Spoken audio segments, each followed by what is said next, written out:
বিপিএলে চলছে একের পর এক নাটক, যেখানে তৈরি হয়েছে অনেক ইস্যু। আর এই সবগুলো ইস্যুর মধ্যে সবচেয়ে বড় ইস্যুটি হলো পেমেন্ট ইস্যু। আর এই পেমেন্ট ইস্যুর কেন্দ্রবিন্দুতেই আছে দুর্বার রাজশাহী। দুর্বার রাজশাহীকে নিয়ে অনেক কমপ্লেন রয়েছে, তাদের ক্রিকেটাররা পেমেন্ট ঠিকমতো পাচ্ছিলেন না, এবং যেটিও 25% পেমেন্টের একটি চেক পেয়েছে, সেই চেকটিও ব্যাংকে জমা দিয়ে সেটি বাউন্স হয়েছে। সেটি একবার না, পরপর দুইবার আমরা এরকম ঘটনার শুনছি। এই বিষয়ে আমরা বিস্তারিত কথা বলবো টিবিএসের সিনিয়র স্পোর্টস রিপোর্টার শান্ত মাহমুদের সঙ্গে। শান্ত ভাই, বিপিএল সবচেয়ে জাঁকজমকভাবে করার কথা ছিল, কোনো ভুল ত্রুটি হবে না বলা হয়েছিল। এবারে বিপিএলের লাইমলাইটে ছিল অনেক নতুন নতুন জিনিস ইন্ট্রোডিউস করা হয়েছে, কিন্তু সব কিছুকে ছাপিয়ে এখন লাইমলাইটে রয়েছে পেমেন্ট ইস্যুটি নিয়ে। সেটি নিয়ে কি বলবেন? এটা নিয়ে তো এটা নিয়েই আলোচনা হচ্ছে সব জায়গায়, এটা নিয়ে আলোচনা ক্রিকেটারদের মাঝে, অন্য বিসিবিতেও করতে হচ্ছে, যেহেতু তারা ব্যাপারটা তদারকিতে আছে, দায়টা বিসিবির উপর গিয়ে পড়ে। তো সব জায়গাতেই একই আলোচনা যে পারিশ্রমিক কবে দেবে, কবে পাবে। ক্রিকেটারদের মধ্যে উৎকণ্ঠা যে কবে পাচ্ছি, চেক বাউন্স হচ্ছে, আবার দেয়া হচ্ছে চেক, সেটাও বাউন্স হয়ে যাচ্ছে। তো এই অনিশ্চয়তা আমার মনে হয় যে কাটিয়ে ফেলা উচিত। বিসিবির পক্ষ থেকে একটা দৃঢ় একটা পদক্ষেপ নেওয়া উচিত, দৃঢ় না, শক্ত একটা পদক্ষেপ নেওয়া উচিত। কারণ ক্রিকেটাররা যখন পারিশ্রমিক নিয়ে অনিশ্চয়তায় থাকে, মাথার মধ্যে অন্য জিনিস কাজ করে, তখন কিন্তু মাঠের পারফরমেন্সে এটা প্রভাব ফেলে। আপনাকে যদি আমি একটু মনে করে দিয়ে, 26 জানুয়ারি রাজশাহীর রংপুরের বিপক্ষে একটি ম্যাচ খেলার কথা ছিল রাজশাহীর, কিন্তু সেই ম্যাচে সবই ছিল স্থানীয় ক্রিকেটাররা, বিদেশি ক্রিকেটারদের দেখা যায়নি। এবং সেই ম্যাচের ঠিক আগে এনামুল হক বিজয় একটি ফেসবুকে একটি ছবি আপলোড করেছিলেন খামসহ, যেখানে স্থানীয় প্লেয়াররা সবাই ছিল, এবং সেটি দিয়ে বোঝা গিয়েছিল যে সবাই চেকটি পেয়েছেন। সেই ম্যাচ জিতে তাসকিন আহমেদ বলেছিলেন মাঠে যেভাবে বল বাউন্স হয়, চেকও যেন সেভাবে বাউন্স যেন না হয়। কিন্তু তার একদিন পরেই আমরা দেখতে পাচ্ছি আবারও সবার চেক বাউন্স হয়েছে। এই ব্যাপারটি আপনি কিভাবে দেখছেন? এটা ভালোভাবে দেখার কোনো সুযোগ নেই। এটা যেহেতু সংবাদ মাধ্যমে কাজ করি, এটা নিয়ে কাজ করতে হয়, খবর নিতে হয়।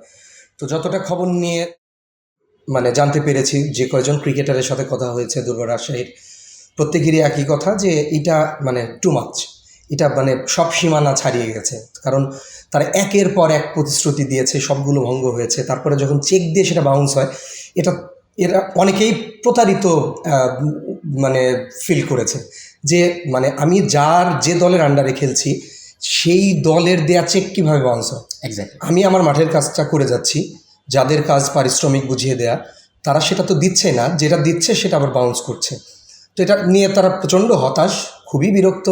আজকে কয়েকজন ক্রিকেটারের সাথে কথা হলো, তারা যেটা বললেন যে তারা চেক পেয়েছিলেন, সবাই জমা দিয়েছে, এবং প্রত্যেকটা ক্রিকেটারের চেক বাউন্স হয়েছে। এবং এটা তারা অনিশ্চয়তা ছিল, যখন তাদের টাকা ব্যাংকে জমা হচ্ছিল না, তাদের অ্যাকাউন্টে জমা হচ্ছিল না। একটা পর্যায়ে অনিশ্চয়তা কেটে যায়, অনিশ্চয়তা কাটলেও বরং তারা আরও বেশি হতাশ হয়, কারণ ব্যাংক থেকে জানানো হয় যে টাকাটা তাদের অ্যাকাউন্টে জমা হচ্ছে না। সেক্ষেত্রে রাইট, সেটা বাউন্স হয়েছে আর কি। রাইট। সেক্ষেত্রে এখানে বিসিবির দায় কতটুকু? আমি যতটুকু জানি যে বিপিএল শুরুর আগে প্রতিটা ফ্র্যাঞ্চাইজির কাছ থেকেই একটা অ্যামাউন্ট বিসিবি নিয়ে রাখার কথা ছিল, ব্যাংক গ্যারান্টি। সো ওই ব্যাংক গ্যারান্টি যখন আপনি না নেন, আর যখন ফ্র্যাঞ্চাইজিগুলো ক্রিকেটারদের সাথে এরকম করে, তখন বিসিবির কি কোনো হস্তক্ষেপ করা উচিত কিনা এখানে? অবশ্যই। এটা তো বিসিবির টুর্নামেন্ট, এটা শুধু পারিশ্রমিক না, আয়োজনের প্রতিটা ক্ষেত্রে তাদের একটা তদারকি থাকবে, তাদের একটা অংশগ্রহণ থাকবে।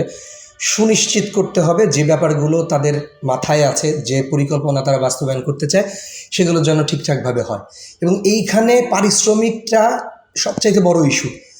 যাদের নিয়ে খেলা, যাদের নিয়ে টুর্নামেন্ট, যারা খেলছে, যারা বিনোদন দিচ্ছে দর্শক সহ সবাইকে, দলকে আনন্দে ভাসাচ্ছে, তারা দিন শেষে টাকা না পেলে এটার কোনো অর্থ থাকে না।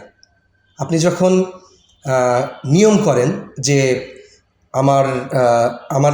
আমি টুর্নামেন্টটা এইভাবে চালাবো, এর জন্যে আমাকে এত টাকা দিয়ে তারপরে তোমাকে টুর্নামেন্টে অংশ নিতে হবে, এটা খুব ভালো একটা পদক্ষেপ, যেটা আগের কয়েকটা আসরে দেখা গেছে। এবার কেন হয়নি সেটা আমি জানি না, হয়তো নতুন বোর্ড, অনেক সীমাবদ্ধতা ছিল, সব দল দেয়নি। আগের কিছু দলের দেয়া ছিল ব্যাংক গ্যারান্টি একটু বড় পরিমাণে, সেটা আছে, বাকিরা দেয়নি।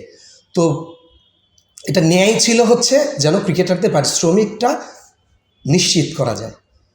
তো আমি যখন এটা নিব না, এটা তো আমি আগের থেকেই বুঝে ফেললাম যে ক্রিকেটারদের পারিশ্রমিকের ব্যাপারটি নিশ্চিত না।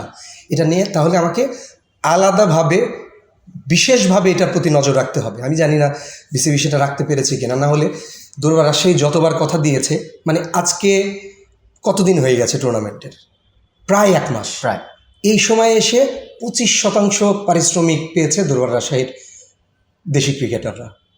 সেখানে আরেকটা চেক দেওয়া হয়েছে 25%, মানে 50% হবে, সেটা বাউন্স করেছে। এটা স্বাভাবিকভাবে হতাশা কাজ করবে। আরেকটা ব্যাপার আমি একটু অ্যাড করি, আপনি যেটা বললেন যে ব্যাংক গ্যারান্টি, এর সাথে আরেকটা নিয়ম ছিল বিপিএলের, টুর্নামেন্ট শুরুর সময় 50% পারিশ্রমিক পরিশোধ করতে হবে, পেমেন্ট ক্লিয়ার করতে হবে। এক্স্যাক্টলি, সেটাও এবার মানা হয়নি। অর্থাৎ পারিশ্রমিক ইস্যুতে আমি বলবো যে পুরোপুরিভাবে ব্যর্থ বিসিবি। আমি যদি একটু রাশিয়ান ক্রিকেটারদের কথা যদি ভেবে জিজ্ঞেস করি, তাহলে হচ্ছে 26 তারিখ তারা ম্যাচ শুরুর আগে একটি চেক পেয়ে সবাই খুশি, ম্যাচটি জিতলো।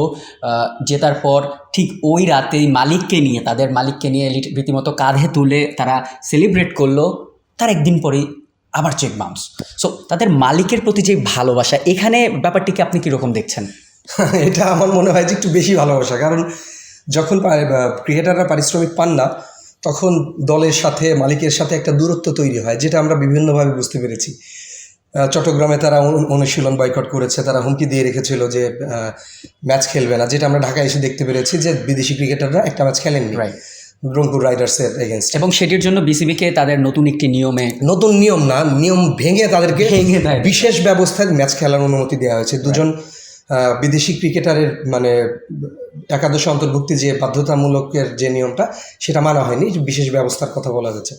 তো আমি যখন পারিশ্রমিক পাচ্ছি না, দলের প্রতি আমি নাখোশ, কিন্তু আমি মাঠে গিয়ে আমার পারফর্মটা আমি ঠিকঠাকভাবে করছি আমার পেশাদারিত্বের জায়গা থেকে বা নৈতিকতার জায়গা থেকে, সেটা ঠিক আছে। কিন্তু যাদের সাথে দূরত্ব একটা তৈরি হয়ে গেছে, এবং এই পারিশ্রমিক ইস্যু তো এখানে প্রধানতম একটা ইস্যু, সেটা যখন আছে, আমি এটা বিলিভ করি যে ভিতরে একটা দূরত্ব আছে।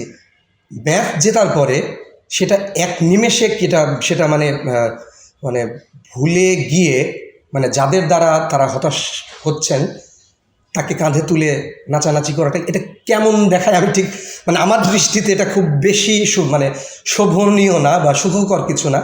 কারণ আমি আগের দিনই বলছি আমি ম্যাচ খেলবো না, পরের দিন আমি বা সেই দিন রাতেই আমি তাকে কাঁধে তুলে নিচ্ছি। এটা আমার মনে হয় যে ব্যক্তিত্বের জায়গায় আমার মনে হয় যে আঘাত হানে, যে তাহলে ক্রিকেটাররা, এটা বাইরে থেকে মনে হয় খারাপ দেখা যায়। দর্শকরাও এটা নিয়ে অনেক আলোচনা করেছে, সামাজিক যোগাযোগ মাধ্যমে আমরা দেখেছি। এটা মনে হয় যে মানে ক্রিকেটাররা যে বার্তাটা দিতে চায়, ওই বার্তা বাস্তবায়নে এরকম আচরণ করলে ওই বার্তাটা আসলে বাস্তবায়ন করা সম্ভব নয়। থ্যাংক ইউ শান্ত ভাই আমাদের সাথে এই বিষয়ে কথা বলার জন্য। হোপফুলি আমরা আবারও অন্য কোনো টপিকে কথা বলবো। বিপিএল শুরুর আগে বিসিবি প্রেসিডেন্ট বলেছিলেন যে এবারে বিপিএল হতে যাচ্ছে সবচেয়ে ডিফারেন্ট তো বটেই। এবারকার মতো বিপিএল এর আগে হয়তো না, আসলে কখনোই হয়নি। মিরপুর শেরেবাংলা জাতীয় ক্রিকেট স্টেডিয়াম থেকে মোস্তাফিজুর রহমান প্রান্ত, দ্য বিজনেস স্ট্যান্ডার্ড।